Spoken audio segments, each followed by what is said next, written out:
రఫీభాయ్ ఈరోజు ఈ స్థాయిలో ఉన్నామంటే సంజయ్ గారి పుణ్యాన. సంజయ్ గారు ఇచ్చిన పదం నువ్వు పెట్టుకొని వైస్ చైర్మన్ నేను అని బోర్డు వేసుకుంటున్నావు.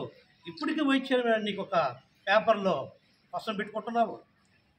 దీనికి ముందు రాజీనామా చేసి నీకేమున్నది అక్కడ నిరూపించుకో. నక్కల కాడ ఇది చేసావు. అప్పుడు నక్కల నేను అది చేస్తాను, నక్కలని ఇది చేస్తాను అన్నావు. నక్కల కంటే నువ్వు బ్రాంచ్ షాప్ పెట్టావు, నక్కలని పక్కన దిక్తావు. ఈరోజు నువ్వు అదే అడగొచ్చు కదా. అదే నక్కల వాళ్ళకి నేను ఇక్కడ సపోర్ట్ స్థలం తీస్తాను, ఈ నక్కల వాళ్ళకి నేను ఏర్పరుస్తాను అని నక్కల వాళ్ళకి ఇచ్చేవచ్చు కదా. అది మర్చిపోయినావు. నీలో ఉన్న నీ టీడీపీలో ఉన్న నాయకులే నిన్ను చీ అంటున్నారు.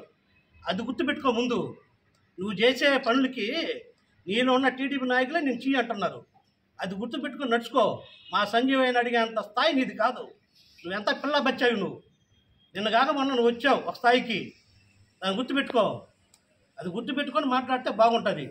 సంజీవాయిని విమర్శించేది చేసేది కాదు కావాల్సింది. ముందు మనం ఏం చేస్తున్నామా, మన గురించి ఊరేమడుతున్నారా, అది ఆలోచించుకొని మాట్లాడితే బాగుంటుంది.